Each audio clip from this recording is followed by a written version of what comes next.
Hello, I'm Bret, and it's just you and me today. No guests, no co-host, just me and some music. Why don't we do some music? We never do music. I mean, it's not Twitch, but we can pretend like it. We can have some lo-fi chill in the background from Stream Beats, and we can settle into this cozy little hangout together. What do you think? I have no agenda today. So we're technically talking about the courses. So you bring your course questions. You have questions about taking one of my courses, about stuff you're doing in one of my courses. I was just in the Udemy Q&A and I answered, I think, 5 questions in there from today. And yeah, people are asking the same questions they always ask when they're learning containers. If I took every question and turned the answer into a video, I would have an entire course. I would have like 40, 50-hour course, I think, at this point. It would be very confusing and boring because the topics would be random, but I could do it. And I don't even know how many thousands of questions I've answered over 7 years or 8 years of that course, of the Docker Mastery course. So it's probably a lot. I don't know that there's a count. There probably is a count, and it's probably like 20,000 questions or something. But yeah. Payam, what's up?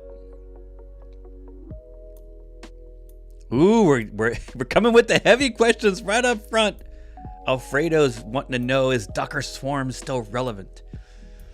Well, I've been answering that question off and on differently for 4 years, maybe, since 2018. I'd say 2019 was when we all kind of felt like maybe there was a risk in the future of Swarm. I would say currently no.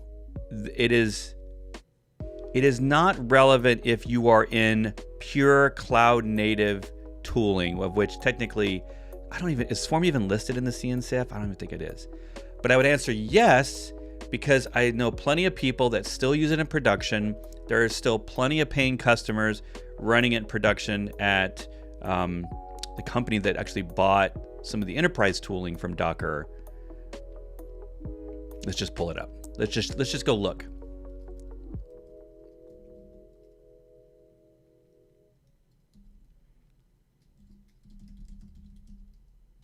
Let's go look it up. So Docker still talks about Swarm in their documentation. There have been new features this year, and Mirantis has actually, this is so weird to say, Mirantis actually has a page on Swarm, like a marketing page, the kind of page, that like, let's see if I can find it. The kind of page that Docker should have always had. Mirantis Swarm, see if I can find it.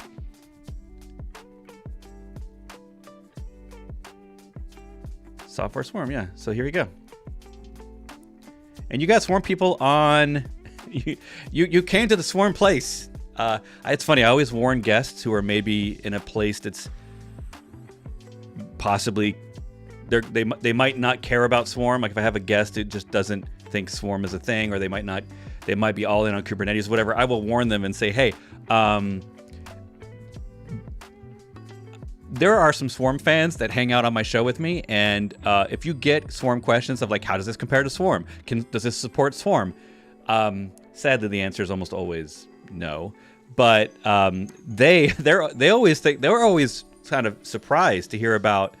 We actually have a nice little Swarm community that I feel like is growing inside of our Discord server, and people are trying to find a way around the complexity of Kubernetes, or maybe they've even implemented Kubernetes and they realize 6 months later that the maintenance of maintaining their own Kubernetes solutions is a little more work than they expected. So they're looking for something with less work, and Swarm might be the answer for them.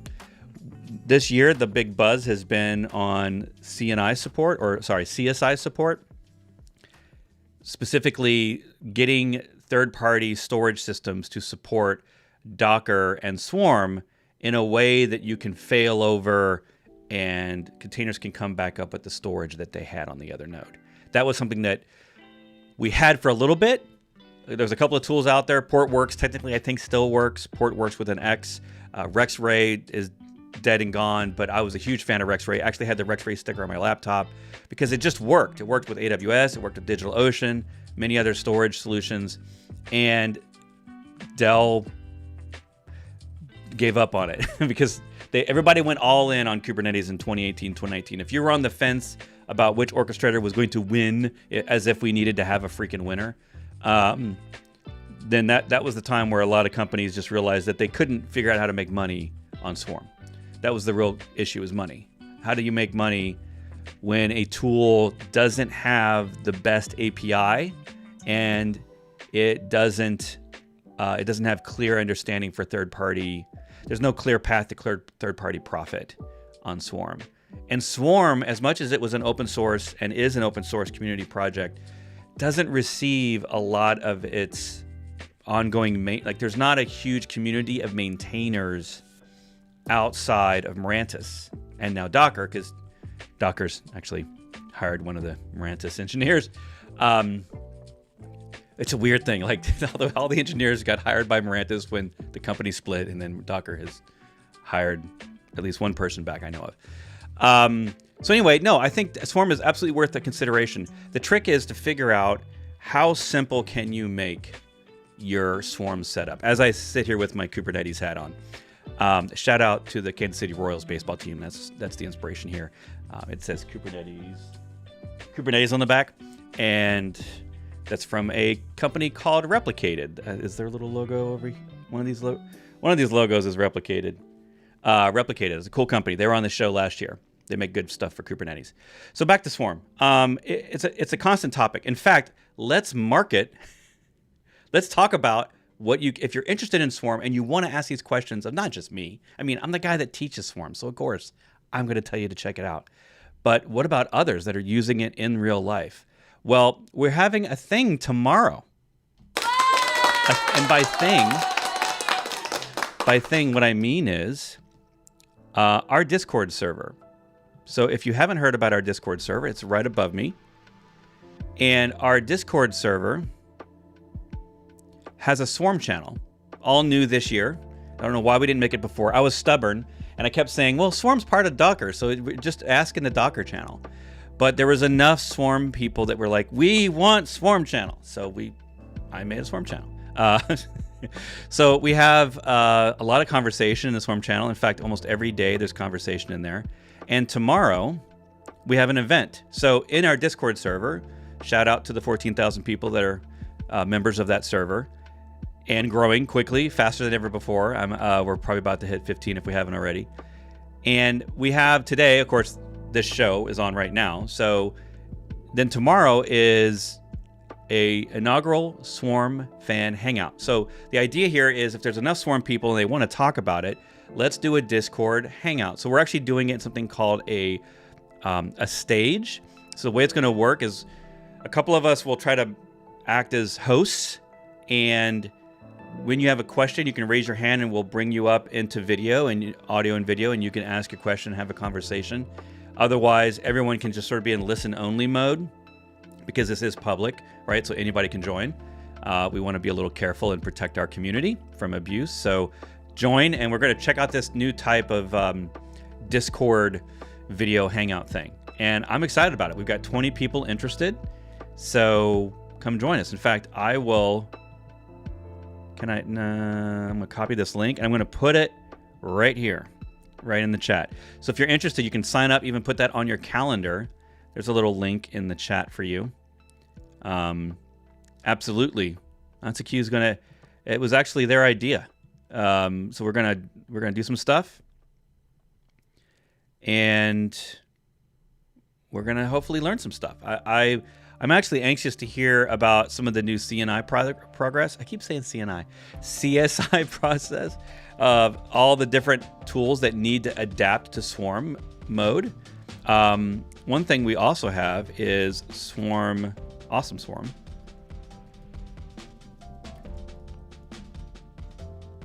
So I created a place for us to all start storing current relevant tooling for Swarm that works with Swarm, that we know because over the years, certain tooling has worked with Swarm, and either those projects are now defunct, or maybe that company shifted and went to Kubernetes and doesn't support Swarm anymore. So I just wanted an up-to-date list, and we're doing a pretty good job of adding stuff in here. So I will throw that in. We even have RIP section, which is technically, if you adhere to the awesome list, you're not supposed to have anything in there that's outdated. But I feel like it's relevant to mention some great projects that were around for a while that no longer support Swarm. And the reason here is because often people will say, well, I heard about this thing. Well, I don't know. What's the status? There's no commits in years. I haven't heard about it. So I feel like an RIP section is relevant because they're kind of like, I guess it's RIP. I guess it's the best way to describe it. It's not really honorable mentions because that would imply that they're still around, even though I do say honorable mentions here. But they're not around, and the tool may even exist as a repo. Yeah, see, like, but the last commit, sadly, was 4 years ago. So some tools are like that, but yeah, you can check out this awesome list. I put the link in there. You can check out. I would love for you to come tomorrow. That would be great. So great question. Alfredo is saying, I asked because I still have the course pending, but it's good to know that it's still under development, and I know to play with Docker Swarm is still there. Yeah. Donald says, please stop the background music. I am very hard of hearing, and it makes it harder to hear you. I'm sorry, Donald. Let me just turn it down. Hopefully that'll help.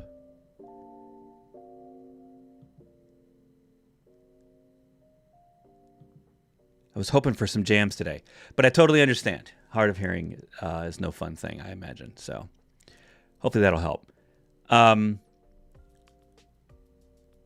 What else we got? Swarm is like IRC. It simply won't die. I mean, there are the diehards, right? You pick a tech tool and pick a tech tool that you think is dead, you don't ever hear about, and then you'll find out that there's actually a whole new community that has become fans of that. Cold Fusion, still a thing. A language I thought that died 15 years ago, and it still has conferences. It's not called Cold Fusion anymore, but it's still a thing. And let's see what else. IRC, obviously. Is AIM still a thing? Is AOL Instant Messenger still around? That's different because that's sort of a SaaS thing that you have to have hosted, so you can't just run your own. Unless someone made a clone of AIM. That's probably a thing. Yeah, so I kind of stopped using FreeBSD years ago. I loved FreeBSD for at least a decade. I even bought merch. I had a FreeBSD shirt I wore to work. Back when we had to wear collars to shirt, I had like a polo shirt of the BSD daemon. And it's still a thing. All the BSDs, they're still a thing.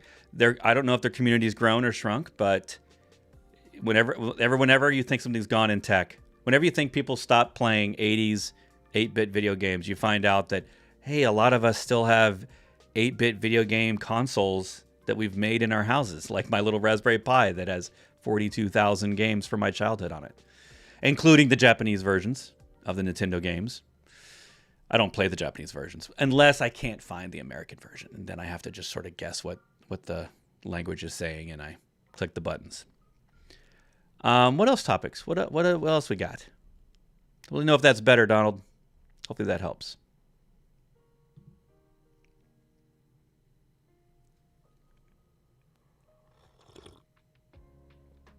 I'm drinking my tea today with my little Foxy mug.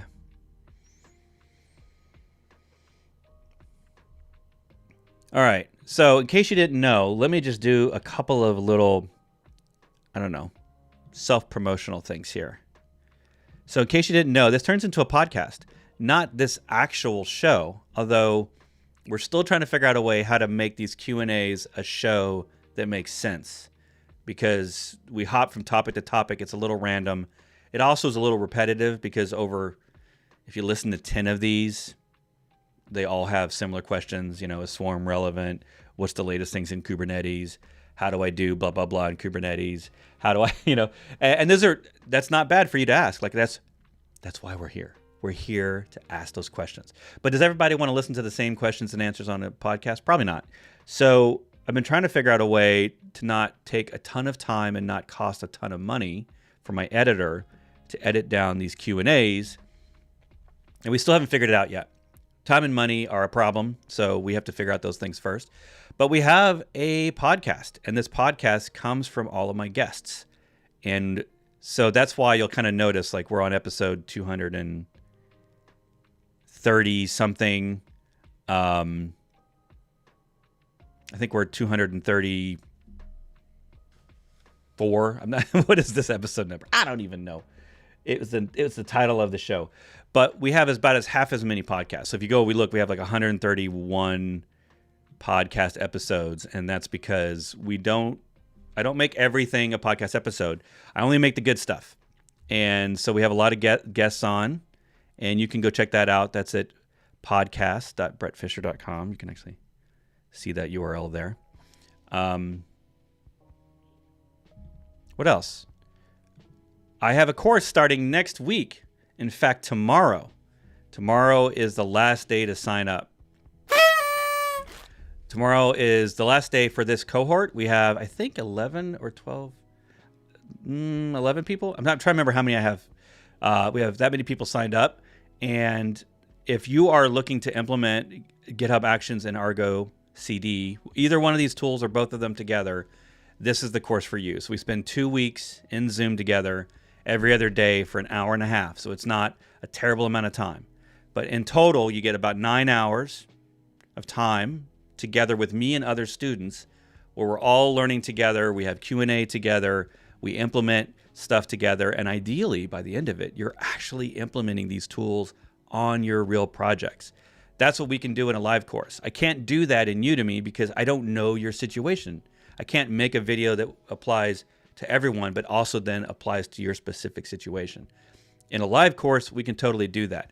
So for example, in this course, everyone that's already signed up, today they're going to be getting an email telling them, hey, what does your team need to get answered? Like, what things do I need to make sure you know? Are you trying to use these tools and you have a problem? Or do you have a specific use case that's maybe a little different? And so I try to make the custom content around the real needs of the students in the course that day. And I can't really do that in a Udemy course, because it has to sort of apply to everyone. And I can't even assume that you know things that you need to know for the course.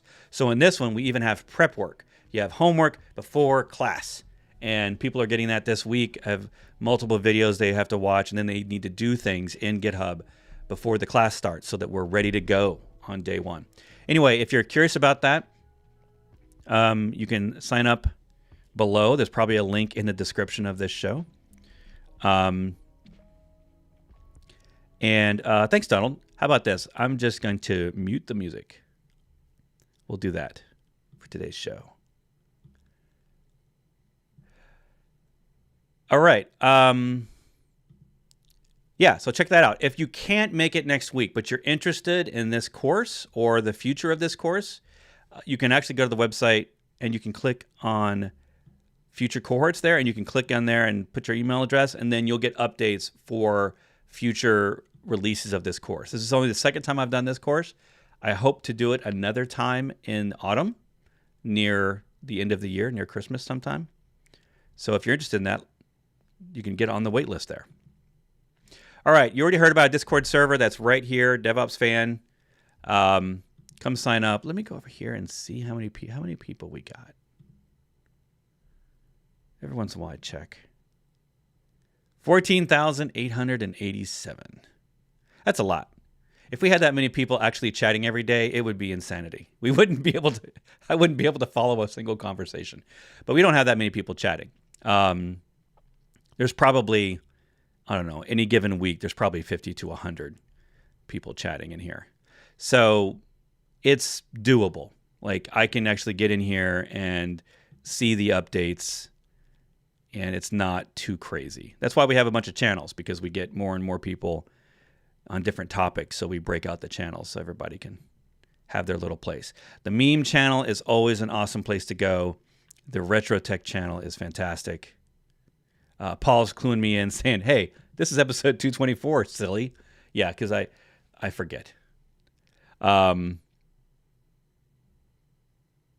you posting this course maybe on Udemy? I have no plans to post this course on Udemy. The reason is because it's custom. I would have to make, of all the video, all the time we spend together, I would have to make completely different videos. It would have to be a different course, essentially. I'd have to make it generic, and I'd have to make it sure it applies to everyone, not to just the students that are coming. And yeah, it would be a completely different course. So maybe someday I'll make a GitOps course or a GitHub Actions course, but I have no plans to, because I'll be honest. Here's the truth. Making courses on Udemy is lonely, hard work. I will probably make something in the future. I have no plans to make a new course. We spend a lot of our time just maintaining the hundreds and hundreds of videos that are already in our courses there. It's a lot of work. Every month we're posting fixes, updates in one of the 4 courses. And I don't make easy beginner courses that are short, that you know, I don't have like learn TCP/IP or learn JavaScript. Those courses don't tend to change. Kubernetes and container courses, they change. Like these tools, I have tools in the course that don't exist anymore that I have to replace with different tools because those tools went out of fashion. And so I tend to make these courses on leading edge stuff, and that means that they get lots of updates. And one of the challenges of that is that I don't ever get to hang out with any of the students in those courses. And I'm a people person. I like hanging out with people. I like going to conferences. I like Zooms and Discord videos. I like that kind of thing. And the problem with Udemy is that it's very lonely work. I don't even get to chat with people in Discord. In Udemy. Udemy is question and answer. So I'll get questions the day later when I check them. They're from a random person because there's 300,000 people in the courses. So I will hear from you once. I know nothing about you. And I've just found that that's not as gratifying and as satisfying as human-to-human interaction, right? We all crave that post-pandemic where we can actually see other people, be with other people. And I'm an extrovert. So the challenge of Udemy, and I'm very grateful for the success there. I'm very grateful. I'm so excited that it's gone way beyond anything I could imagine. The challenge there is how to make it still fun 7 years later, to make videos for the anonymous, essentially. So that's what the Maven is. The Maven is, hey, I'm a consultant. I love working with teams and helping teams on real projects. What if I could create a course that helps me actually do that with real teams? And so that's what's happening in the Maven course, is teams are joining. We've got multiple teams of people in this new one. The last time we did it, we had a team of 5 come in and they all learned it together. Yeah. So anyway, that's the challenge of making courses for a living, is that if you're someone who feeds and you get energized by others, you need to find a way to actually spend time with others. And that's why I'm here with you. This is a little bit better than just working on my own on my laptop in a corner, because we get to chat and I get to see your messages. And I know some of you, I've met you. Some of the people on the call today in the chat here are high fivers. And if you don't know about high fivers, you can be a member of this channel. So in YouTube or on my website, you can become a member and you get benefits. You get access to monthly calls with me where we hang out. We do sort of a lunch and learn or a coffee hangout. We do that once a month, and you need to be a high fiver member on this channel or on my website or Patreon. That's $5 a month, $5 American dollars to get you that. And you can join us every month. You get access to exclusive channels in Discord. And that helps too. That's a fun thing. And we get to meet each other and learn a little bit about each other and what we work on and what we do. But that's all in Discord. You also might not realize I have a newsletter. So every week we send out a newsletter. We have done newsletters at least 3 times in the last 20 years. This is the 3rd time. I started it up early this year, beginning of the year, in January. It might have been a New Year's resolution. They used to be on a previous platform that's been killed by Twitter called Review. And so that all the newsletters and information I put out with that newsletter is gone on the internet because they took it away. And this is the new one. So you go to just Bret.news, BRET.NEWS, Bret.news, and you'll get here and you can sign up for that. That's free. And then if you're a super fan and you like homemade art or home drawn art, this is all custom art by friends of mine. I have several designer friends, and we came up with some ideas for shirts and mug logos and stuff like that. So if you want some merch, the links are below in the description. And we sell loot. I have a loot box. And so you get to pick your design, and then once you pick a design, one of my favorites is the sneaker net. The most popular one actually is Fix Something Every Day, which I kind of came up with years ago because I wanted to think about what's the best mindset that I could capture of a DevOps professional or someone basically in tech today. If you work in tech, a lot of your job is fixing things, whether it's your own code, your own systems, or someone else's. And I felt like the mindset that I've always had is I want to help other people. I want to make things better. I want to see that smile on your face when I fix your MS Word copy and paste problem or whatever that might be. By the way, that's how I met my wife. That's exactly what I did is I fixed her computer's copy and paste. And that's how I met her 24 years ago. Yeah. So yeah, who knows? You might meet your spouse by helping someone in tech. That's how it worked for me. And this shirt sort of embodies, this logo embodies, I think, what it's all about. Helping people, helping others. And yeah, you can get a sweatshirt of it. Although, unless you're in Brazil, this may not be the season for a sweatshirt. Half the world might be needing that sweatshirt. The rest of us are all in t-shirt mode. So if you have an idea for a shirt, let me know in chat. We're always looking for new ideas to make some stuff. We've got a couple in the hopper, thinking about it, making a design.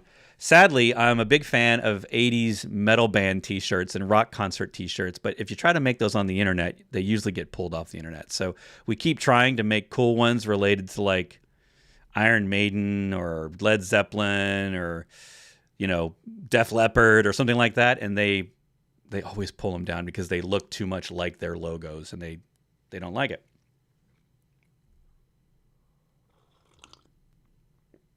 I think I also have to fix someone's copy and paste so that I can also meet the love of my life. You never know. You never know. If you get a job in tech support in a real world company, in a real office building, you meet lots of people. Lots. And I met thousands of people over, the 5 or 6 jobs I had in my early days in the 90s and 2000s. I was all tech support. And even when I was a server admin, sometimes we'd help tech support because the help desk would sometimes get too many phone calls. So some of us would volunteer to pick some tickets and see if we can't help people, even though that wasn't really our job anymore.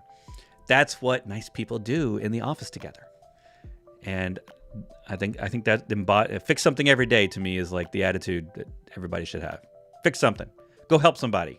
Help somebody every day isn't as specific as fix something every day because not everybody can fix something. There's so many people that want something fixed or need something fixed, and you have the skills to fix it. So you can get paid to do that. It's crazy. It's crazy. Did you know you can get paid to help other people all day? It's a crazy job.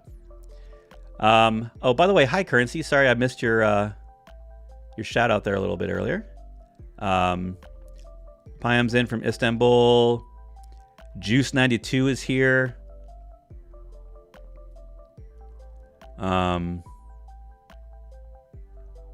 Brendan's there at the non-swarmy. I love seeing all the swarm discussion, in particular from OnSecure and the Discord server. Yeah, Martin's the leader of that little tribe inside of this big tribe. And, for years I would plead with Docker, like, dude, make a stack API, add this feature, do this functionality, allow me to, filter controlled node placement a little bit better. I mean, all these things that I wanted in Swarm.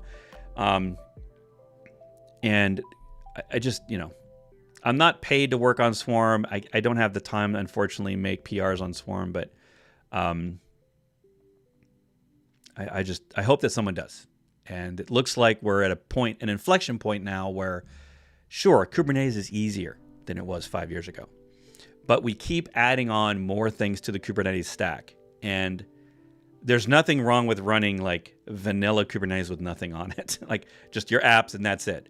If you did that, it would probably be, if you did a K3D with just Kubernetes, granted, your YAML would be bigger than Swarm, but it would probably be a simple solution. But do people try to do that? Very few. Everybody wants we want service mesh on top. We want automatic failover with Metal LB. We want ingress rules and that kind of thing. We want monitoring and logging in the thing itself. We want Argo CD because that's my fault. We want GitOps in there, so that's got to go in the cluster. Pretty soon you've got 100 containers running in your cluster, and you've only got 50 apps. Like 100 containers for the infrastructure, 50 containers for your apps. And that sometimes is the reality. It's like there's so much infrastructure to light all this up that it can be challenging sometimes. So I work with teams on helping them say no. Like if you don't need that, say no. You want to know something that I said no about recently? I said no to Google Analytics. Those of you privacy people, if you're a privacy person, you're probably not a fan of Google Analytics. You probably have a blocker that blocks Google Analytics. So let me tell you a little story. I've been a financial supporter of the Free Software Foundation. So let me just talk about it. So the Free Software Foundation, and let me just pull this up. This will all make sense in a minute.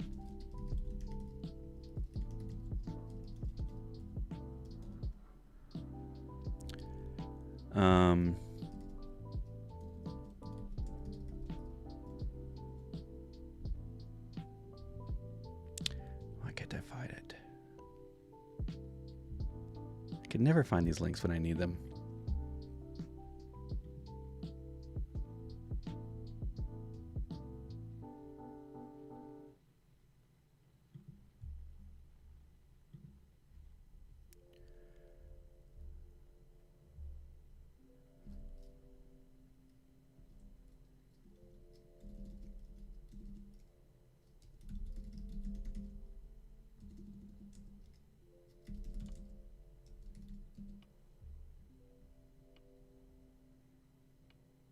There we go.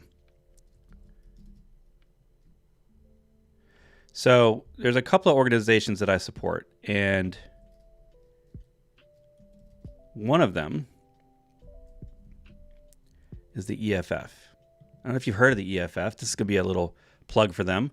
EFF is a privacy-focused, basically it's a company full of lawyers and technologists that help protect digital freedoms. And they were famous. They've been around forever, and they were famous in the early days of the internet. For example, helping protect, grandmothers who had a grandchild who stole music through file sharing apps. Napster days in 2000.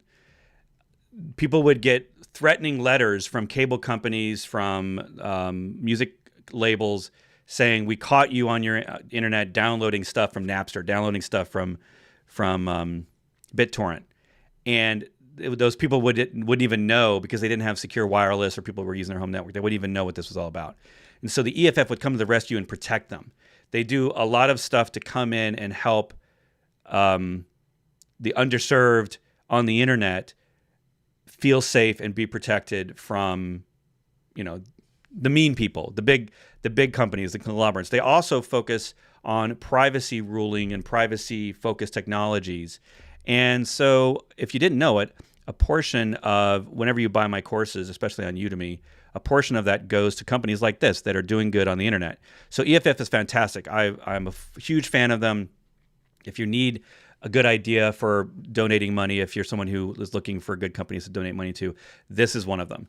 And one of the things they have is called Privacy Badger, and they have a tool. So they have all these tools you probably have heard of that they've made, and they support through donations. One of them is HTTPS Everywhere, which is a tool that finds if there's HTTPS available for a website, and it will use that for encrypted connections rather than a plain HTTP connection. And CertBot, another tool that's related to Let's Encrypt that they maintain. But one of the ones I use is Privacy Badger. This is essentially a ad blocker, and it takes a different stance. It focuses on just the things that affect privacy. Not all ads, not all trackers are bad. They may actually be privacy friendly. For example, what I've done, and this is the whole point of this conversation, is what I've done is on my websites that I control. That's my podcast website, my main website. In the last month, I have moved from Google Analytics, which is free, and this is part of the thing. Fathom Analytics is a privacy-focused GDPR-compliant analytics provider for websites. So it doesn't require cookies. It doesn't track you across sites. And it turns out that I never actually cared about that stuff. I mean, if someone downloaded a podcast on one of my websites and then went and looked at an article on another website, I'm not trying to track that person and like track them down and figure out where they live. But that's what Google Analytics will do. And Google Analytics, like a Facebook cookie, they're everywhere. They're on all the websites. So years ago, I removed Facebook from my site. So there's no more Facebook Pixel because I didn't like I didn't agree with Facebook and their strategy. And the problem is Google Analytics was the only thing I really had on my website for tracking it. I use Ghostblog, a fantastic open source blog system. I love them. I've been using them for a decade, basically, since they were a Kickstarter. But they don't have built-in analytics, really. I can't really tell which are the most popular pages on my website, which articles do people really resonate with, how many hits, am I getting more hits now than last month? Like, those are the basics I care about, but I don't care necessarily which country and which city in each state is do I have the most people visiting my website. I don't need that level of tracking. So Fathom is a relatively new company that it's not free, and that was one of the tricks. Is I had to decide to pay for analytics, and once I decided to pay for that, I switched over all my Google Analytics to Fathom because now my site doesn't have cookies unless you log into it. If you log into it and you want to stay logged in, you need a cookie. But I don't have a cookie for analytics. I don't have a cookie because there's no Facebook Pixel. So I really wanted to just make it safe and make it like the rest of the internet should be. But they do this. In case you haven't heard about them, check them out, Fathom Analytics. I'm a fan. They were really helpful answering questions I had and getting started. All right, let's check out some chat.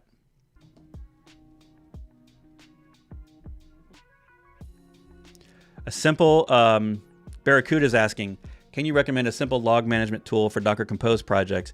The ELK is very complicated, something similar to Datadog, but on premise. Someone's probably going to suggest to you a solution before I even get to it. Barracuda, I would recommend Loki. Like Prometheus, but for logs. So check out Loki. It's free. You can install it locally. Loki. And I feel like it's better. I feel like it's easier. I feel like it's I wouldn't say it's drag and drop easy, but I feel like this would be worth your time versus an ELK, especially if you're not running huge websites with millions of pages and millions of monthly views.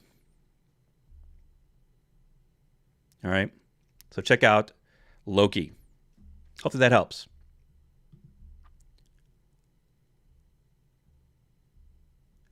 Suggestions for networking solutions for Kubernetes. Cilium Flannel. So last week I had Edith Levine on the show. If you look up, so last week on the show, I had Edith on. So Edith runs a company, Solo.io. So Solo specializes in service mesh. In fact, they were basically the first service mesh company. And one of her thoughts is that it doesn't actually matter. Now, Flannel is meant to be easy, and Flannel is designed for encapsulating. So Flannel is great to start with on Kubernetes. The trick around Flannel is because it's using overlay networking, and I believe, I might be wrong here, but I believe that the only way that Flannel works is through the VXLAN, basically a encapsulated network, which is the same way that Swarm Overlay also works. And the negative is that sometimes you're going to get a 5 to 10% performance hit, possibly even more, depending on the kind of traffic you're doing, inside the cluster, because it has to wrap packets in other packets. And the advantage of that is it makes it really easy for firewalls. It means you can transverse firewalls and send things easier through NAT and whatnot, but it also makes, it also has a performance hit. So I don't normally use Flannel. So here's my strategy on networking with Kubernetes. Step one, use whatever came with your distribution. When you choose a Kubernetes distribution, it's going to come with a choice. Maybe it gives you a couple of choices. That's what you're going to stick with. Once you're out of that, like if you have to have a choice inside those. So Cilium is, whether it's Cilium or another eBPF based one,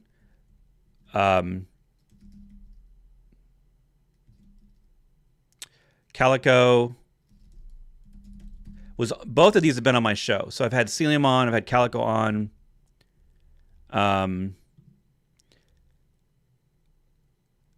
I would, out of the box, and I'm not an expert on this stuff, out of the box, I feel like I like Cilium better. I feel like it jives with me a little better.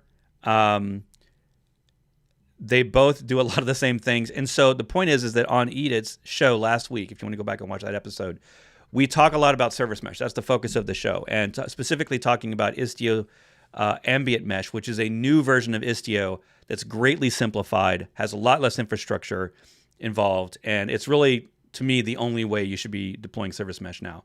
If you want to compare that to something else, there's Solo has their own solution that they actually predate a lot of these because they were early out of the box. So they have their own solutions. They can tack on they can write on top of other service meshes. But one of our points is that the CNI plugin is basically a utility. It's plumbing. It doesn't really matter because 99% of everyone's needs are met with any of those tools. So whether you use Cilium or whether you use Calico, they both have security built in, so you can use network policies. They both have all the standard CNI feature sets. I don't know enough about Flannel to know if it does anything beyond the overlay networking. So someone in chat may have a better understanding. But the thing is I've lost count of how many people use Flannel. Like it was used for years in the beginning because Weave and Flannel were like these really popular, very simple to use CNIs. So I don't think you're going to go wrong with any of them. I'd say just start with one, and then if it has stuff you don't like, or if you feel like it's too much work, then try another one.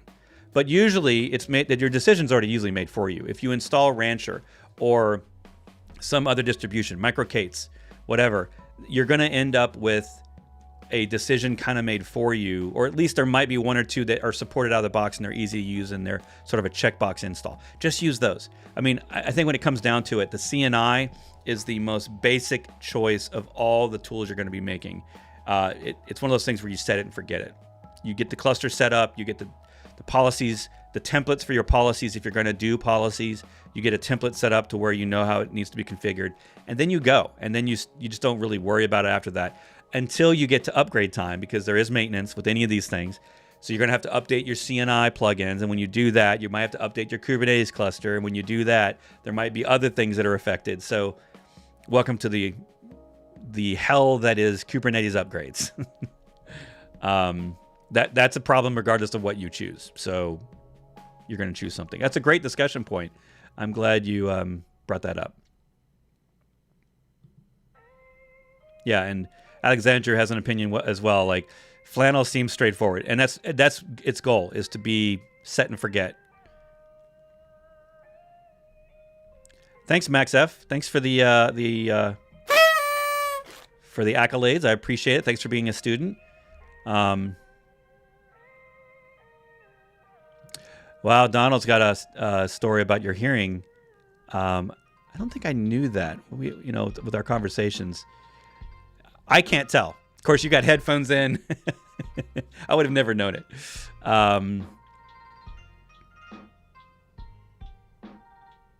Yeah, I know who you are.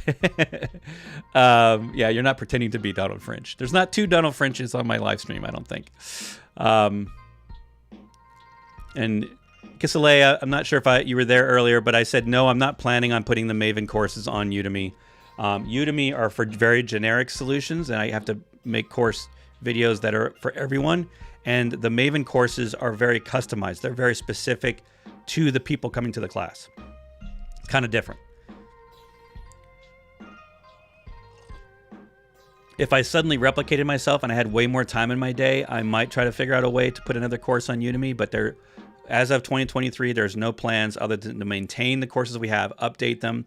We've already done multiple updates to Kubernetes, multiple new sections this year, and multiple refresh sections this year. And we're also working on new sections for Docker Mastery as well. So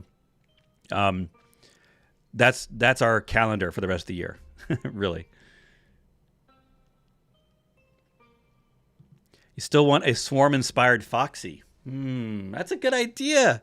I don't know that I remember that suggestion.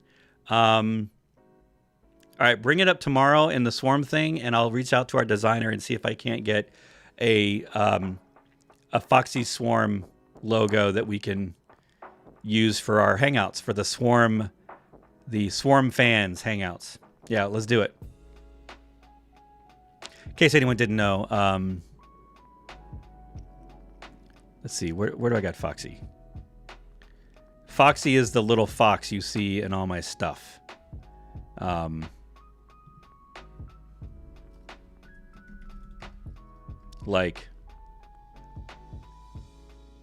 I have a Foxy somewhere in my? Let's see. I was looking for.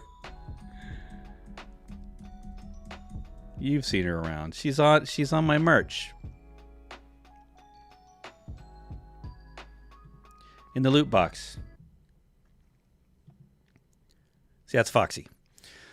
Sometimes she's a pirate. Sometimes she's just a fox. But a friend of mine named Luke Mai, who has her own store on the internet. Let's see if I can find that. She has her own stuff. And yeah. Let's see if I can find her store, because she makes some fun stuff. She makes stationery, stickers, all very cute. Is there anybody in chat that would want this stuff? Because it might take me a minute to find it.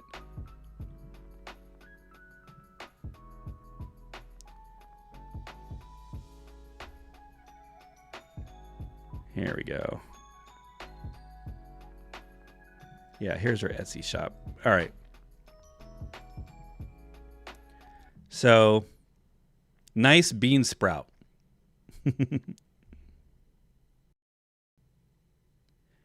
Nice bean sprout. So she's got some sticker sheets.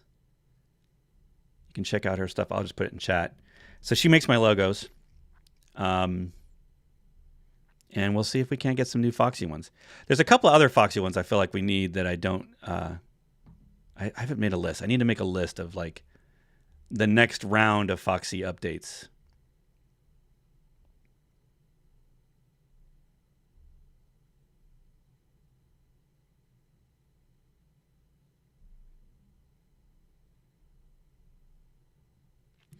How's a fresher going to get experience? Well, I'm probably going to just repeat the same things everyone else always says.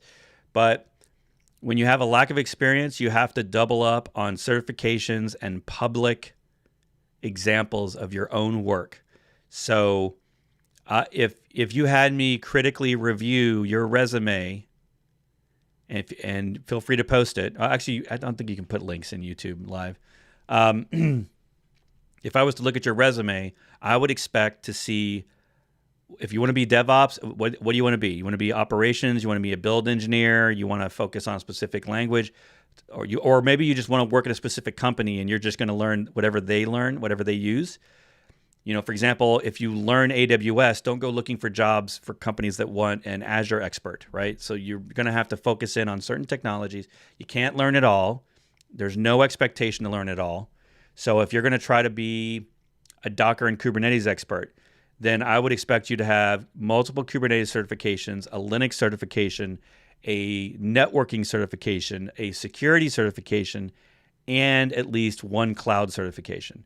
Because in order to be someone who's running platforms like Kubernetes, you got to know the operating system, you got to know the network, you have to understand storage, TCP/IP, load balancing, firewalls, all that stuff.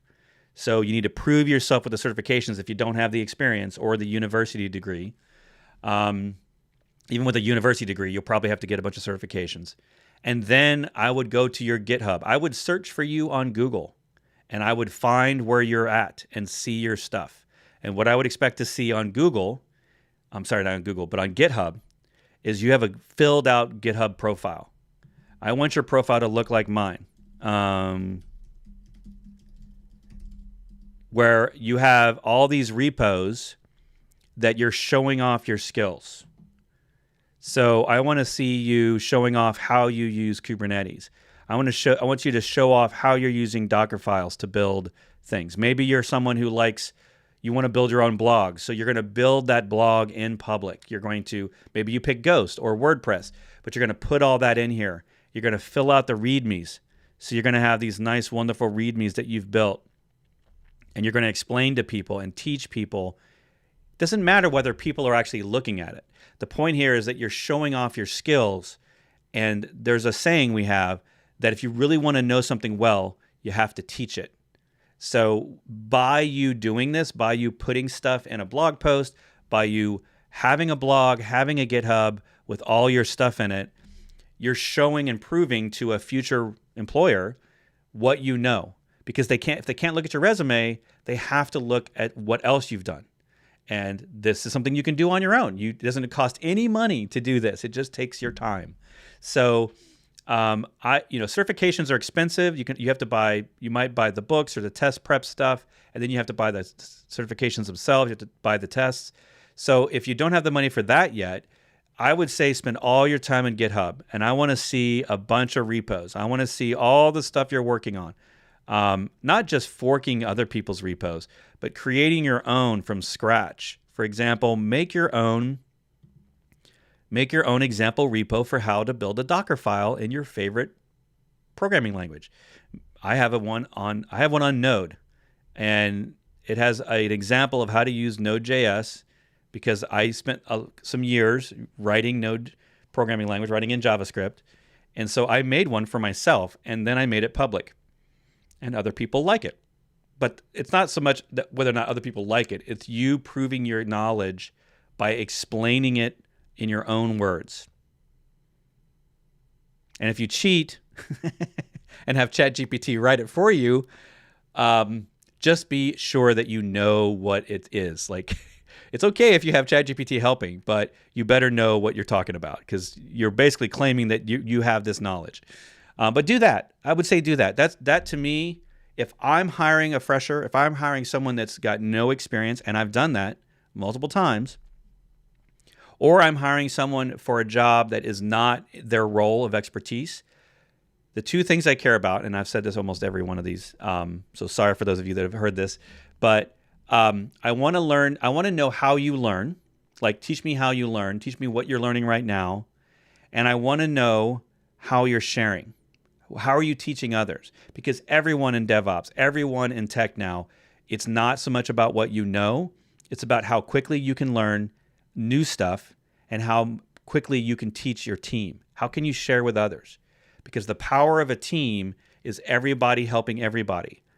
In DevOps today, a modern, proper DevOps team or organization that are filled with operators and engineers and build engineers and security people and all the different parts that make up these teams, the best ones are always sharing what they know with each other.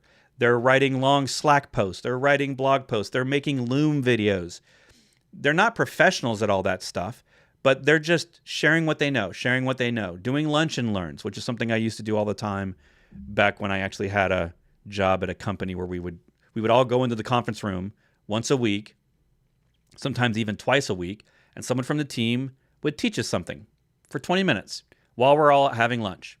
And it wasn't required for you to be there, but eventually it became required that you do it. Like you had to be someone who taught. And that was also one of our rules for sending you to a conference. If we were going to send you and pay with company dollars for you to go to the conference, you had to come back and teach us what you learned. And you had to make like a 30-minute presentation minimum about all the things you learned, all the stuff you went to. Did you take notes? Basically help everyone else who didn't get to go. And of course, we have YouTube now. We can all watch videos. But I think that's, for a lot of people, that's not the best way to learn. Like, watching videos isn't always the best way. Sometimes people need to actually do things. They need to actually be hands-on. Some other people, like myself, I need to have a conversation. I need to talk about, what does this solve for you, and how does it work for you? How can I apply that to my work? So yeah. Vin's gonna make it tomorrow to the swarm thing. Sounds good.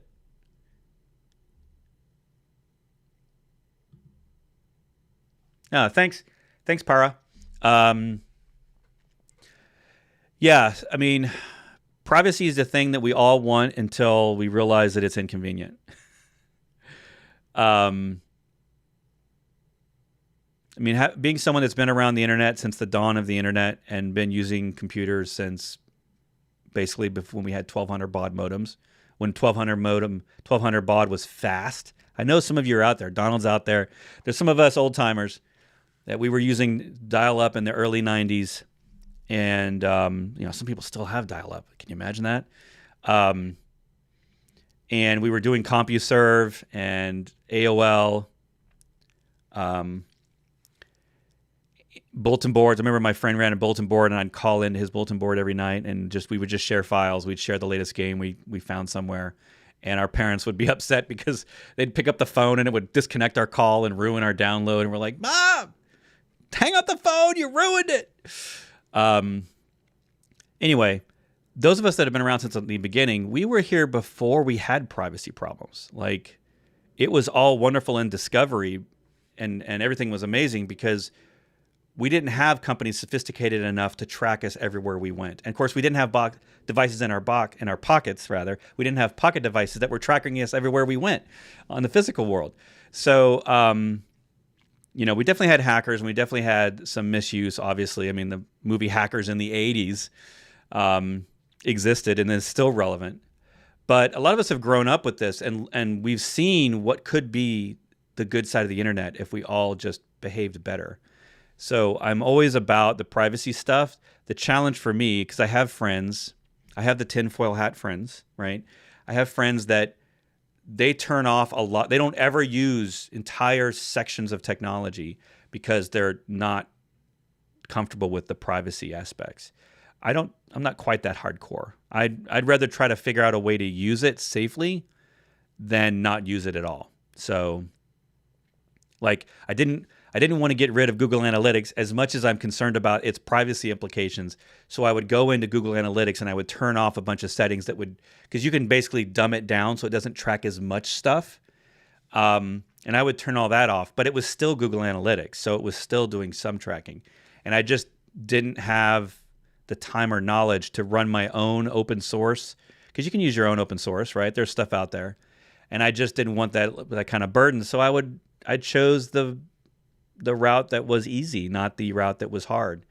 And I did Google Analytics. But then a friend of mine clued me on to Fathom, and it was an easy it was actually easier to switch to Fathom than it was to upgrade in Google Analytics from the old Google Analytics Universal to the new GA4.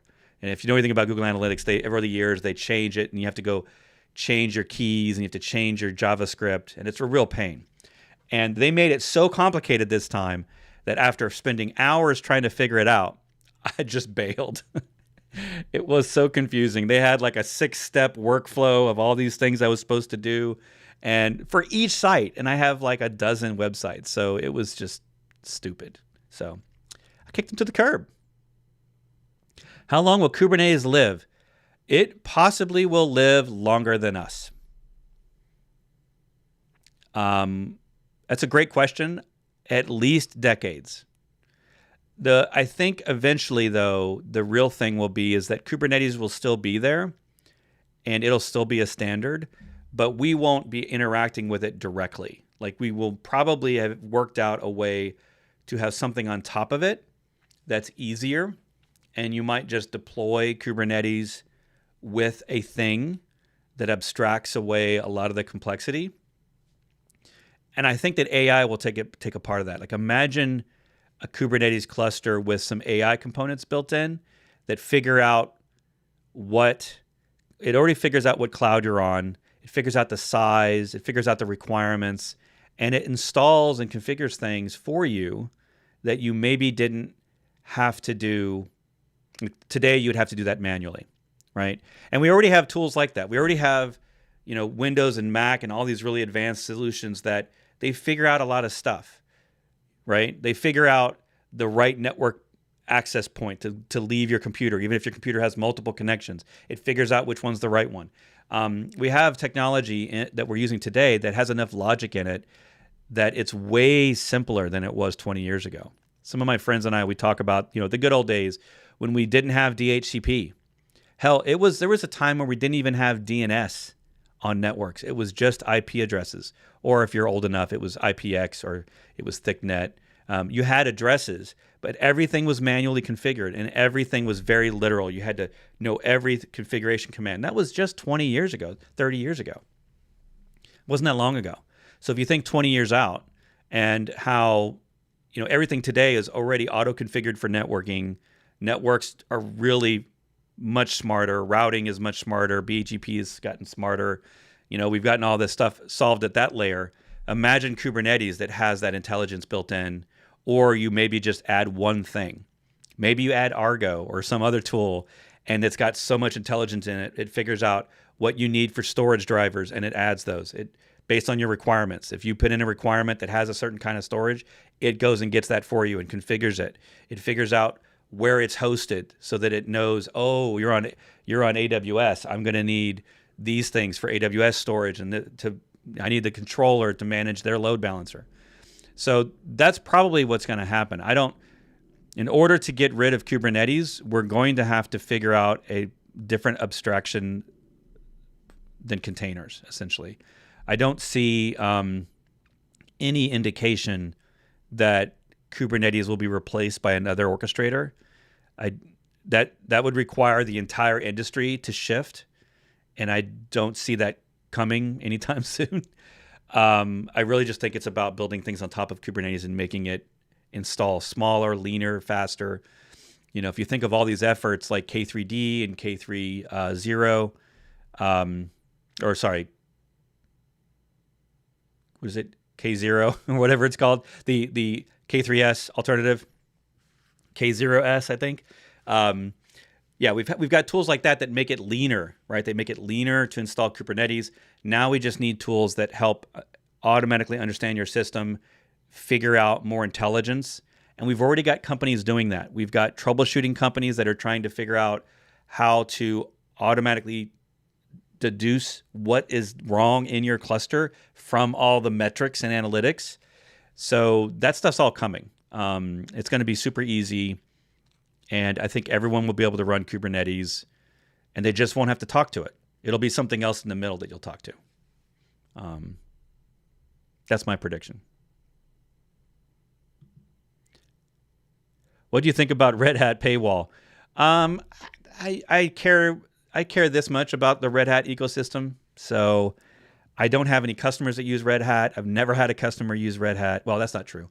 I had one major customer, a security company, using CentOS, but we moved them off CentOS to Ubuntu. So over a decade of working with Linux full-time, more than a decade, almost 15 years of full-time Linux. Before that, I was all Windows. I was mostly Windows.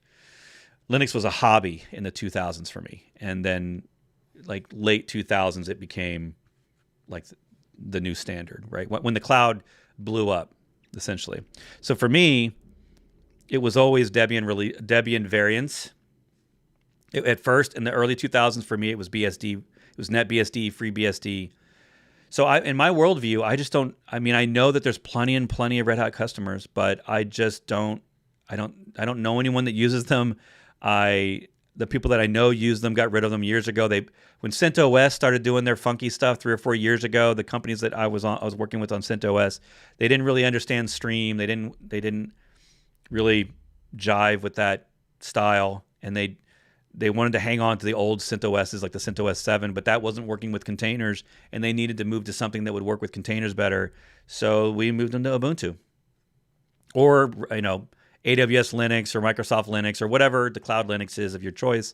I don't really. Ubuntu is probably my favorite choice, but it's just because it's easy and it works. I don't really have a terrible passion for distributions, so I don't run it as a desktop. And if I did, I would run. If I ran a desktop Linux, I would run Mint Cinnamon Release. That's my favorite. But there's lots of good ones, so it's hard to even choose. I think if you gave me another one, I would be perfectly happy with it. But yeah, the Red Hat thing, it's sad. It's another bad decision, probably. It seems like a lot of people don't like it. I'm not sure that there's a lot of people that love it. It's a sad reality of a business that just needs revenue. And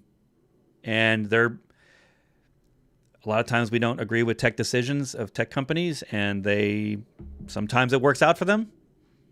Sometimes it doesn't. I mean, I've seen companies where I thought it was a horrible decision, and then it turned out to be massively profitable, like the decision for Docker to make Docker Desktop part of a paid solution. A lot of us were very nervous about that, but now it's making them hundreds of millions of dollars, right? Like it's their most profitable decision that they've ever made. But it didn't start out that way because we were all nervous that it was going to alienate the community. And it really just turned out that it was a small, very, very small minority that didn't like it because they had always received this thing for free. And then they decided to be paid for. In some situations, in large companies, you can still use it for free at small companies, or if you're just using it as a personal tool. But large companies now have to pay for Docker Desktop. And with every single one of my clients, every one of them, they just decided to pay for it. They were like, yeah, no brainer. We would have paid for it all along, but they didn't ask us to pay for it. So they pay for it. That's the same thing for me. Is I've actually got a tool, like one of my favorite tools of 2023, which I asked at the beginning of this show. I actually asked this question. If we scroll all the way up, I think I asked this question. In case you have does anyone have an answer? What's your favorite tool of 2023? I mean, it could be anything that doesn't have to be software. It could be a hardware tool. It could be a chef's knife that you really love. Anyway, what's your favorite thing of 2023? For me, one of them, for sure, is Arc browser. So Arc browser is this new Chromium-based browser that is, I think, the best attempt yet at trying to dethrone Chrome as the number one browser.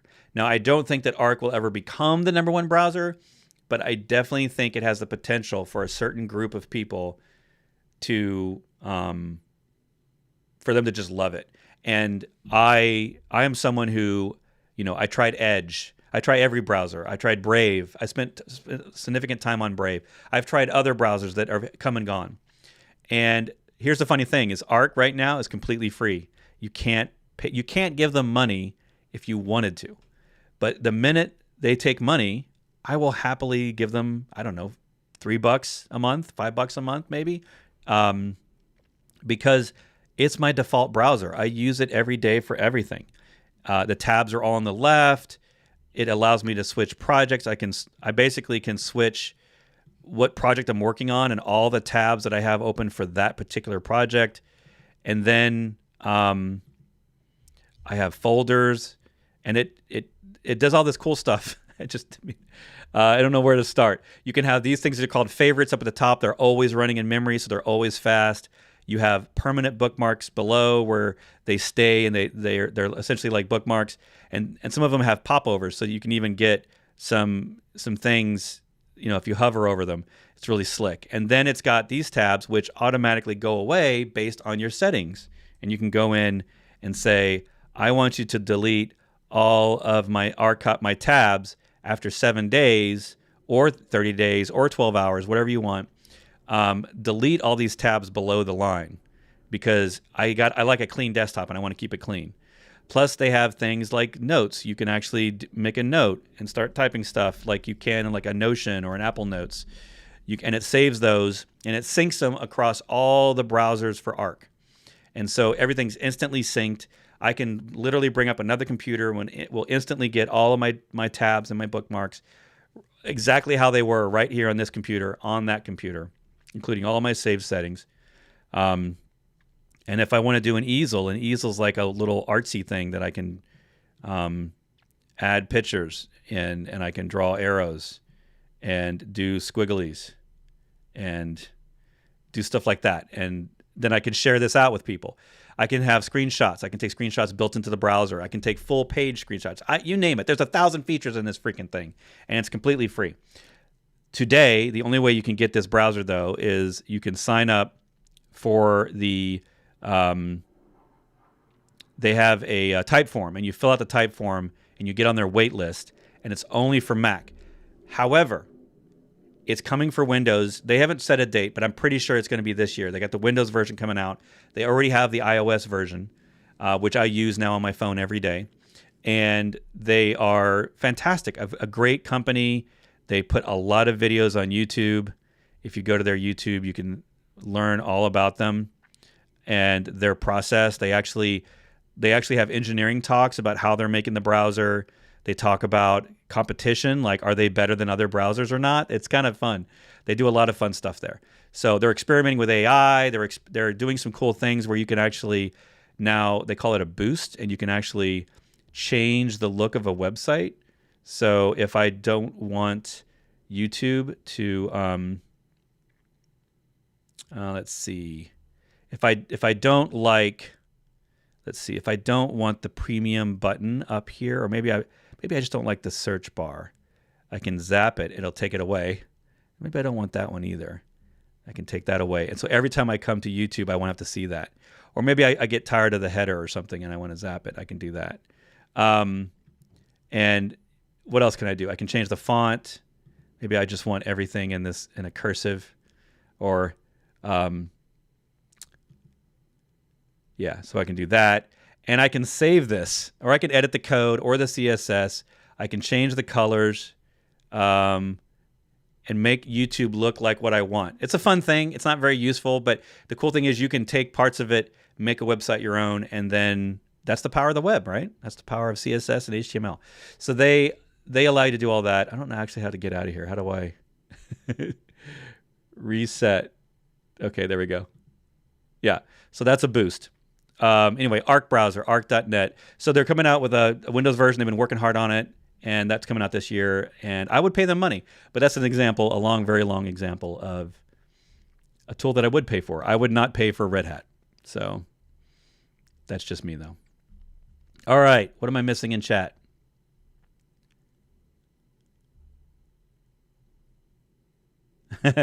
Anton says I'm an office ops. That's right, office ops. We should rename help desk as office ops. That sounds so much cooler, doesn't it? All right. Is there any way to disclose or hide a private IP in Kubernetes? I'm not sure the answer to that question, Sagir. I'm not sure what you're talking about. Or Cigar, sorry if I mispronounced that. A private IP. So all of your clusters, so all of your containers in Kubernetes are usually, you can set it differently, but they're going to usually be on NAT. They're going to be on a private IP address and a private subnet. And they're going to have to come outside of when they leave the cluster, they're going to, by default, come out as the host IP. So if you have traffic coming out of Kubernetes to the internet, it will show up by default as the host IP, the public host IP of the node that it just routed out of, whichever node that might be. But if depending on your setup, you might have something else. You might have an internet gateway in AWS, and then it's going to be that IP, which is not in Kubernetes necessarily. So it just really depends on your setup. I'm not really sure exactly if you're talking about incoming traffic or outgoing traffic, or if you have more questions, feel free to answer them or ask them. Maybe somebody in chat has a better answer. Yash is asking, Aura project. I don't know about that project. I don't know anything about it.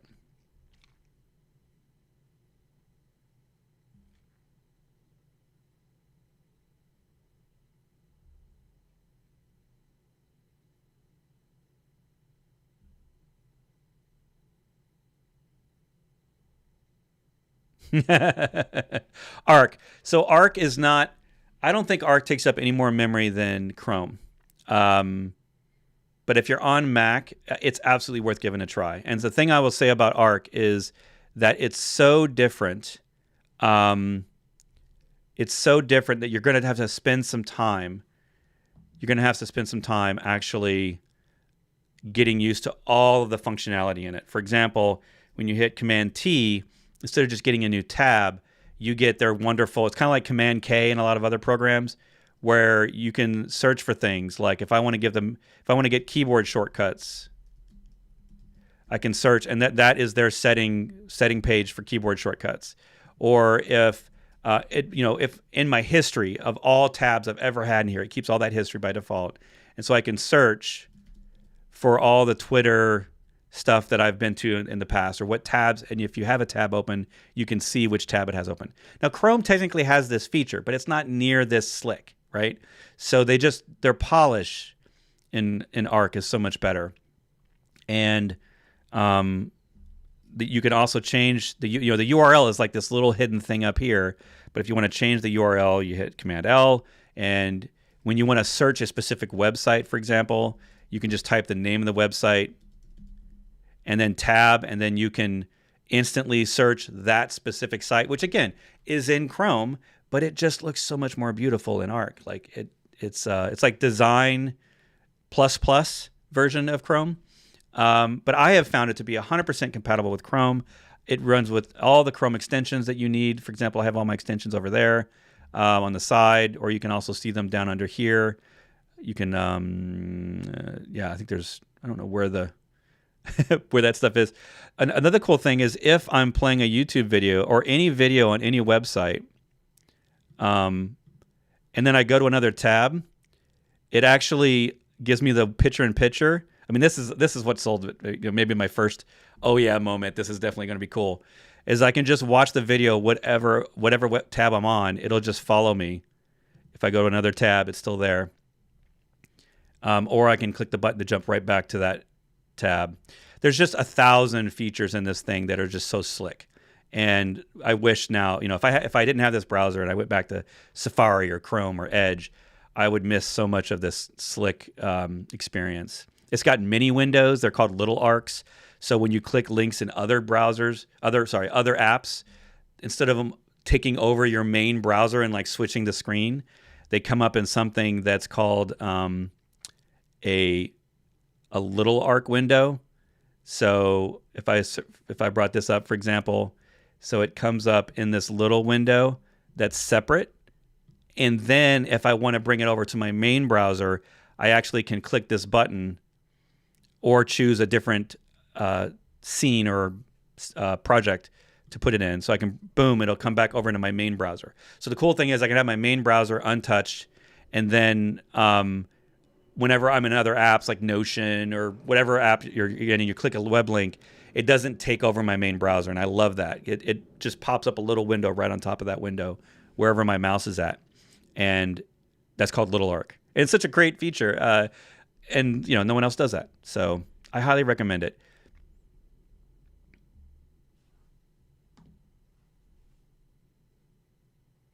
Yeah, Unsecute, like LLM, like definitely the ChatGPT stuff, definitely. I mean, I've lost count of now how many different LLMs I now have on my machine. I have a couple at the command line.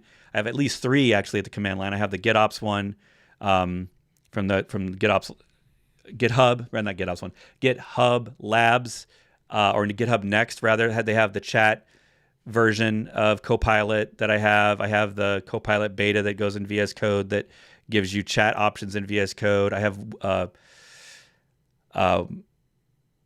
Warp, which technically has LLM built in. iTerm, which I use my normal terminal, iTerm, has LLM built in. It can talk to the ChatGPT API. I think I have another one at the command line that I've just forgotten about and stopped using.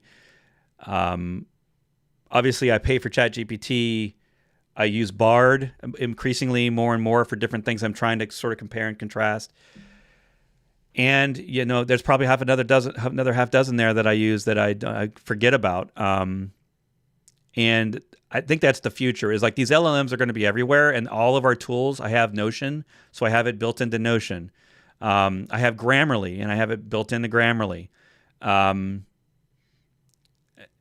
yeah, it's a lot. So the reality is I think these are just going to be features of every single tool. Like, it's going to be weird very soon if you have a tool that you can type in that doesn't have some sort of LLM chat generation inside of it. The real question for me is, how is this going to affect DevOps? So what I'm always interested in is, if you're using one of these tools or a DevOps specific tool or a developer specific tool, how are you using those in your job every day? Yes, we know it can generate code. Yes, it can generate YAML.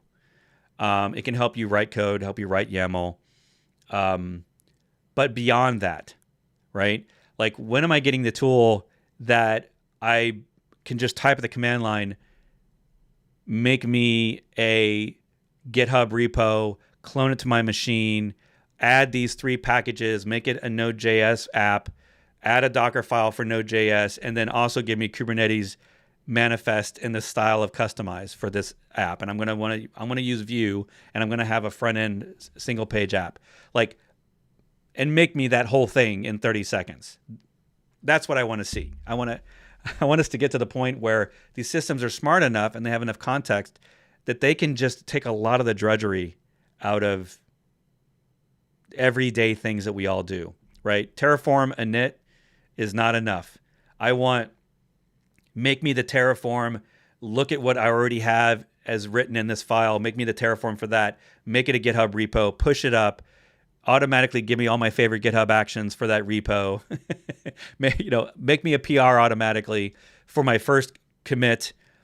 Just do all that boilerplate stuff, all automatically. Make me an editor config file based on my defaults that I already have in my GitHub config direct repo. Like, I have all these things. They're all very common things that we all do. Why do I have to constantly manually do that stuff? Or, like some of you probably have done, you make a custom solution, you get a custom tool, or you make a custom tool that does all that stuff for you.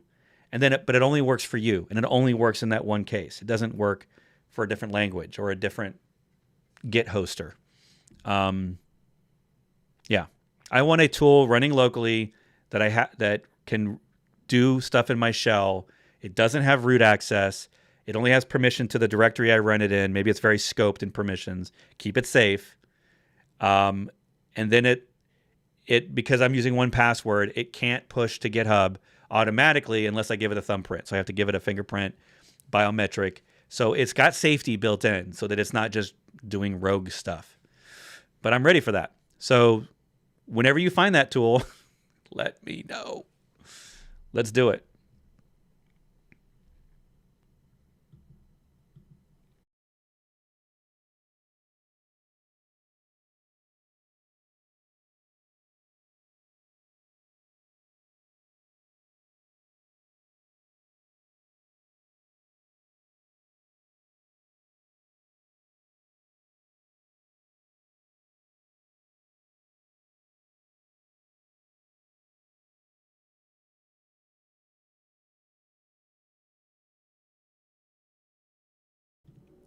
All right, Anton's asking about any good guide on installing and setting up Kubernetes from the ground up.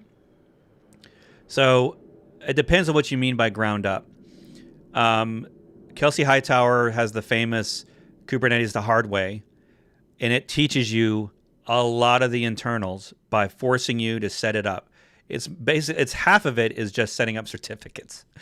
because you need to have mutual authentication, mutual TLS across all the authentications of all of the different parts so that you don't have untrusted connections doing rogue stuff in your cluster.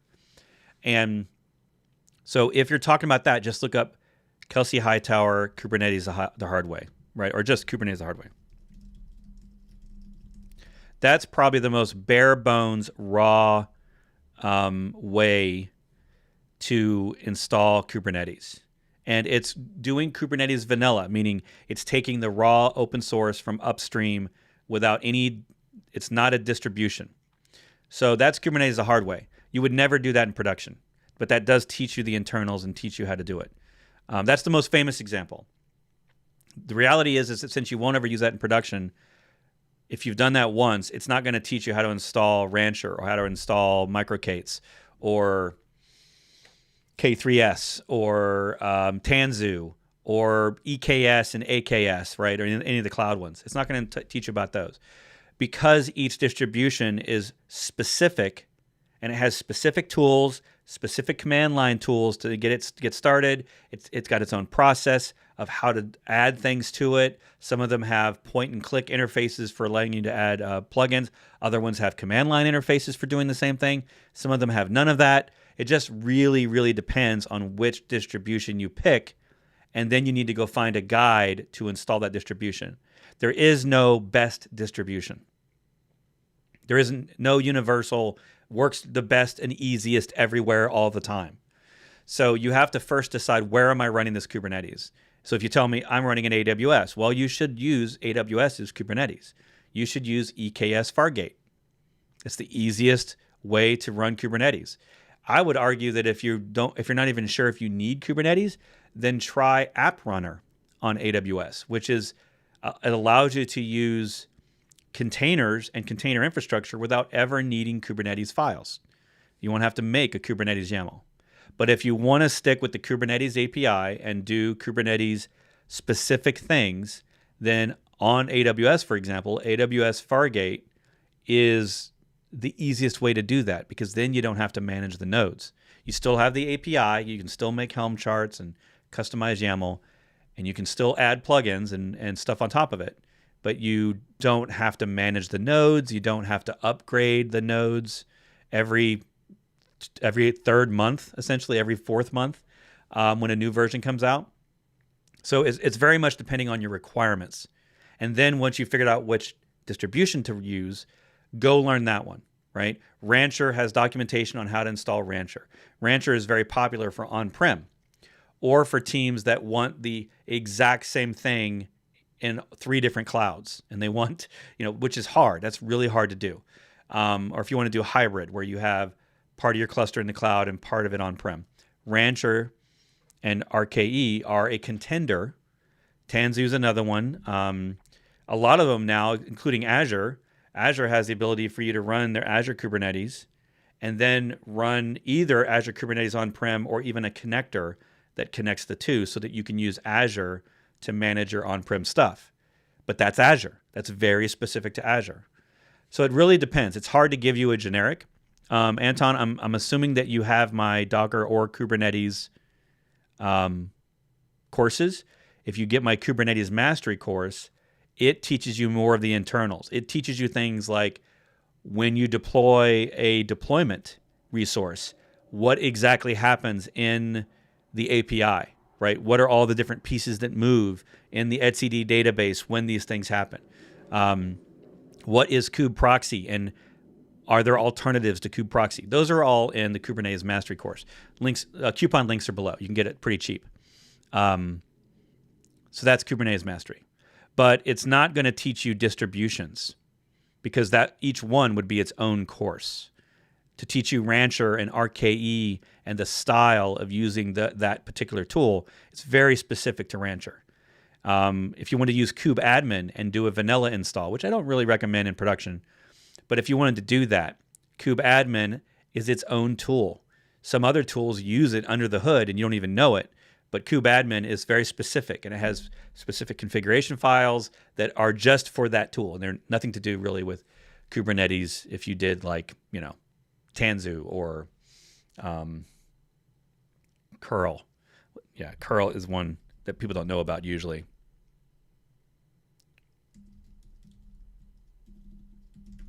Curl is a distribution. It's like the distributionless Kubernetes. In case you didn't know about this one. Curl is a distribution maker. So KURL, and you choose what you want. So you say, I want the latest version of Kubernetes. I'm going to use Containerd as my runtime. Hey, look, I can use Flannel as my CNI plugin. It's interesting that they're Weave. I suspected that Weave was going to go away someday because I wasn't sure how well they were maintaining that project. And I can choose my ingress and my storage as well as admin. So if I want to do logs with FluentD, FluentD is pretty good. I've used FluentD before. And then for storage, let's say I don't want to use MinIO because maybe I don't agree with their licensing because they have a new licensing model. So maybe I'm going to use Rook instead. Down here, I'm going to use OpenEBS, which is basically a clone of AWS's EBS as an open source tool. I want Prometheus for metrics and monitoring. Maybe I want Cert Manager because you're usually going to need something to manage certificates for your apps, rather. And then I don't need my own registry. I don't need that. But I want backups, and Valero does backups. So then I do all of this, and now I have this URL. And if I can either download this config file, which helps me track versions and allows me to upgrade later through a command line, or I can just do it easy mode and install it on my cluster with that line right there. So this is interesting because this actually it's doing all open source, right? It's all open source stuff, and it's piecing the pieces of the puzzle together. It's bringing all the pieces together, configuring them to work correctly, and I like it. It's pretty cool. I've only used it once with one particular company, but they were a large company, and they were using this because it's from Replicated. Replicated is a company that helps COTS vendors or vendors that make traditional software that you sell, that you run on-prem. They take your legacy apps and help you turn it into a Kubernetes container native solution. And so they give you a Kubernetes cluster design or a Kubernetes distribution that you can then give to your customers if they don't have one. And it runs your app, and it gives you, it's pretty slick. It runs a little dashboard with something called COTS, KOTS. So the COTS dashboard gives you, I don't know if they have a GUI or not, or they have a GUI, but I don't know if they show it to you, a screenshot. But they have a GUI that allows you to basically let your customers maintain their version of your software. So let's say you have a competitor to WordPress. You have a very custom CMS solution that you sell to people. So you could use it with Replicated. Replicated would wrap around your solution, and they would be your image distribution model. So they would actually be your registry, and you maybe would have a paywall, so people would buy your software. They could download or get the links to install it, and when they install it, you could choose for them to install it with Kubernetes as a part of it, and it would use the Replicated Kubernetes version from COTS, or from curl rather, and then COTS would be on top of that. And COTS is like a web dashboard to manage your app. So it allows them, your customers, to upgrade your app or downgrade your app, or throw in a license file that they've bought from you to put in so that they are allowed to install your app. It's really slick. And I got to use it for a whole year. They were on this show last year, by the way, if you go back in our channel. If you look up Bret. So if you work for a traditional software vendor, search is failing me. So let's go here. What happened? I'm going to search.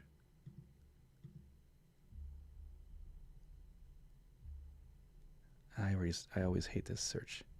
It's like, it's way over here in the corner. Replicated. There we go. Oh, it's because it says distributing Kubernetes applications. It doesn't say replicated. But this show, I'll just link this show.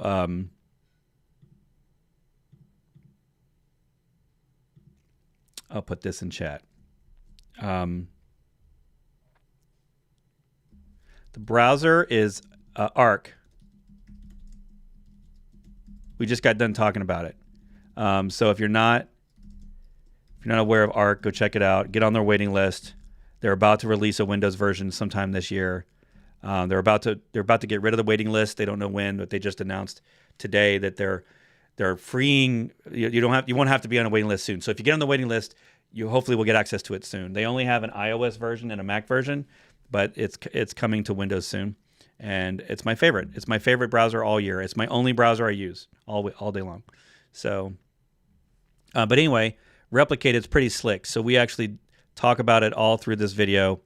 They also make a lot of other open source. One of them is called Troubleshoot, troubleshoot.sh. And troubleshoot.sh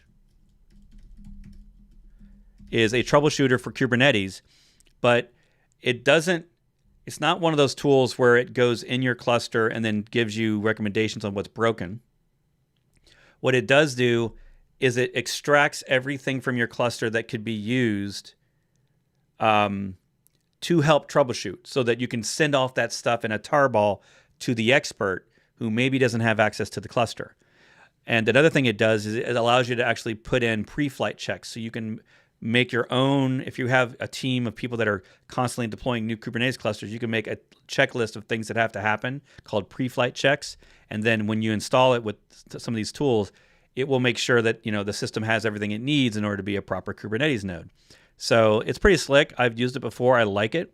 It's best used when you are someone who's either using someone else's Kubernetes that they gave you, or you're maybe working for a consulting company and you support other people's Kubernetes. So you need them to send you the logs and all of the resources and all of the YAML out of the database, right?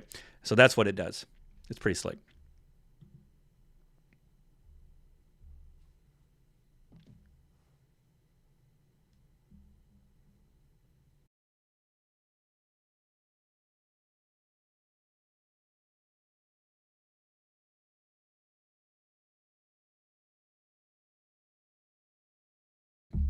Well, that's very serendipitous there, Sadison. Sorry if I mispronounced that.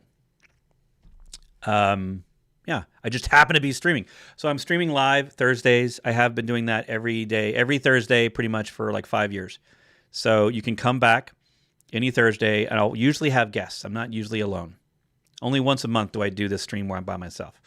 But we have guests every other week. We have a podcast about it. So yeah, welcome to the club.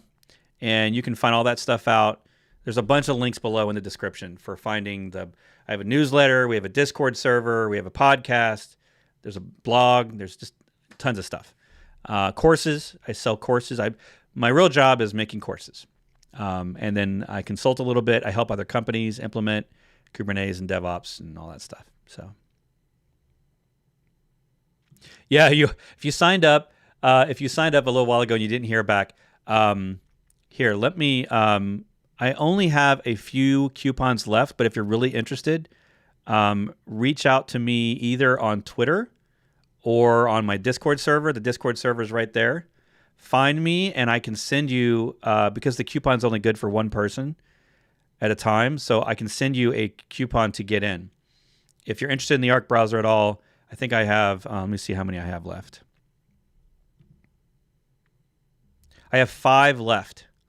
So if you want a gift code, send me a DM in Twitter, send me a DM in Discord. I don't think you can send private messages on YouTube. Or if you're in my courses, send me a message in courses. I mean, wherever you can find me. Ping me and I will get back to you with a invite link. Supposedly here really soon, they just announced today that they're getting rid of the waiting list and they're going to let everybody have it. But if you don't want to wait, jump on that list. So currency, the event tomorrow, let's go look. So in our Discord server tomorrow, we have a, let's see, we have,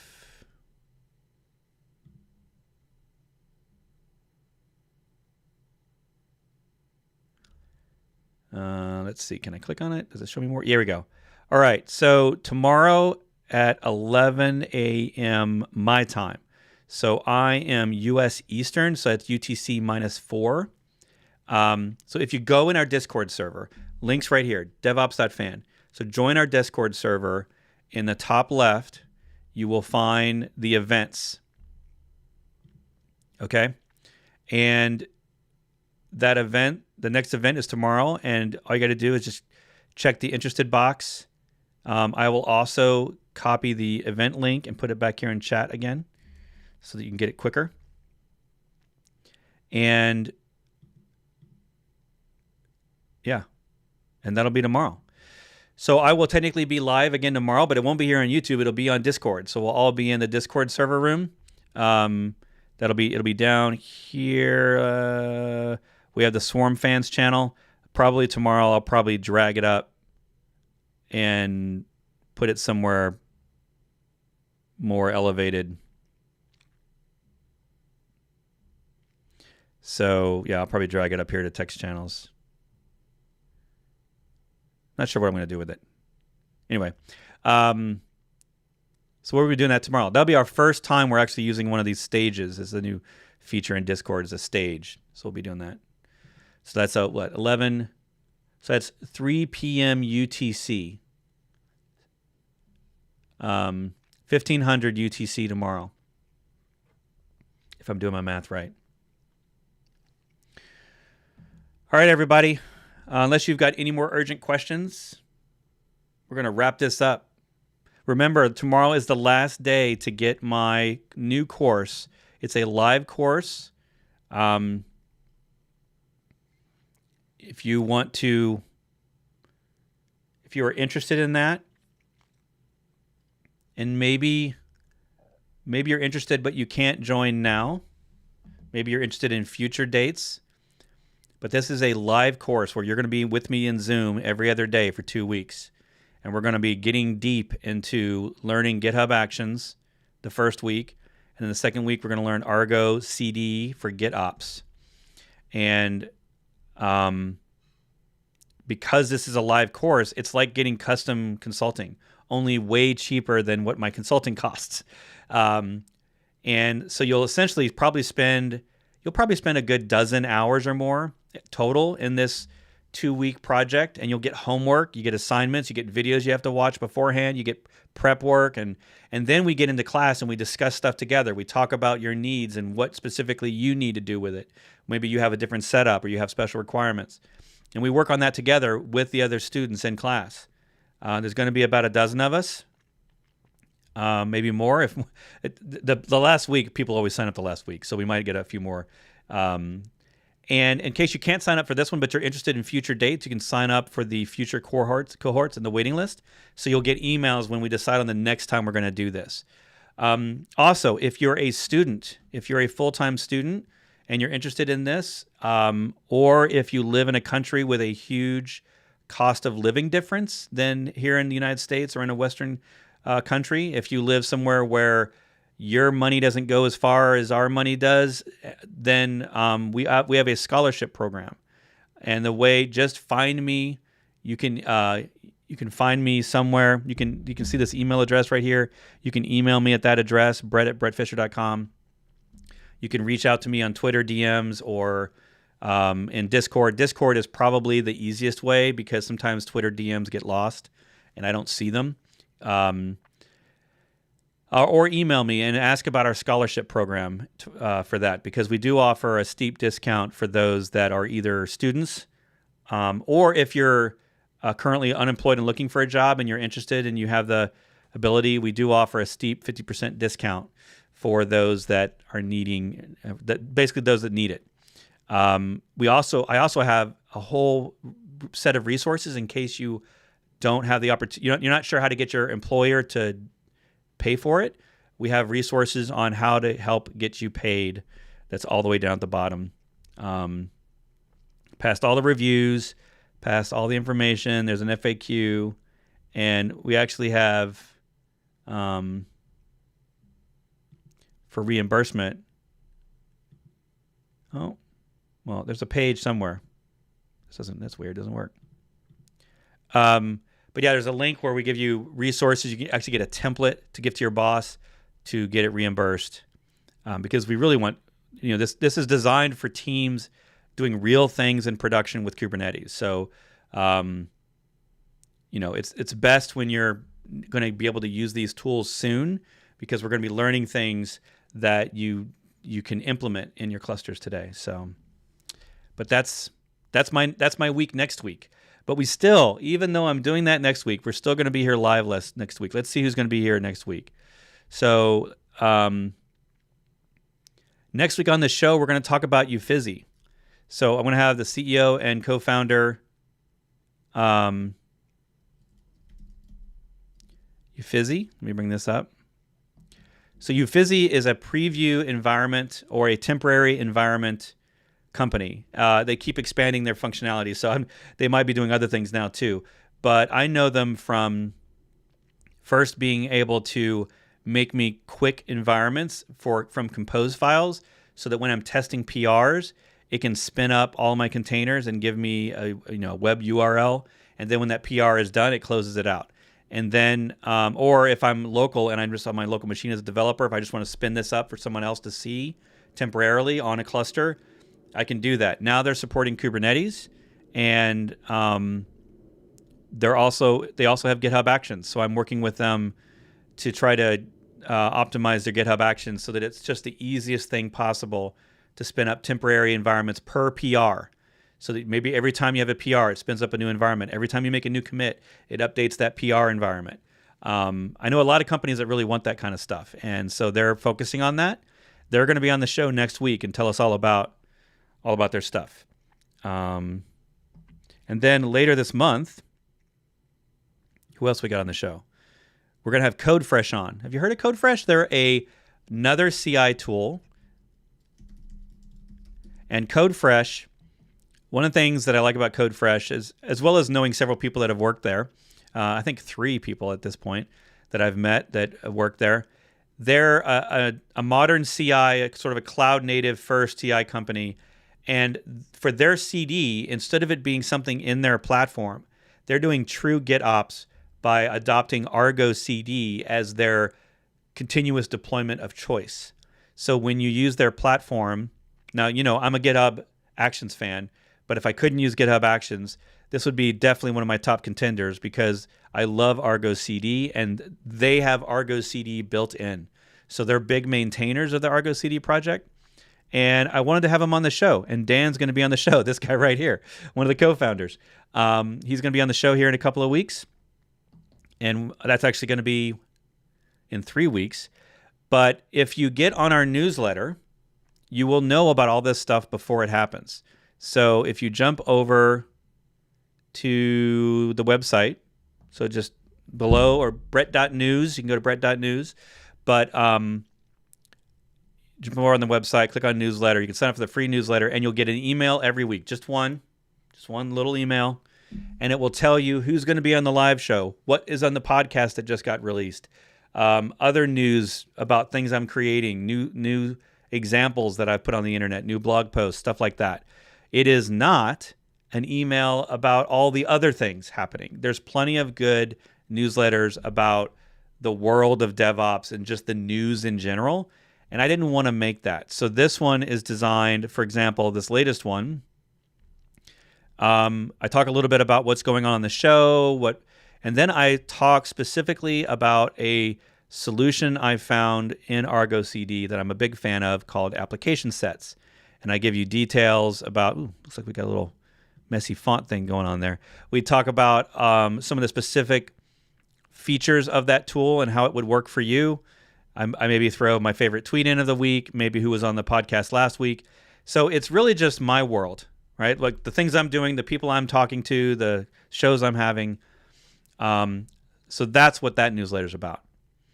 There are plenty of other GitOps and DevOps newsletters out there for you if you just want general tech news. Yeah. All right, everyone.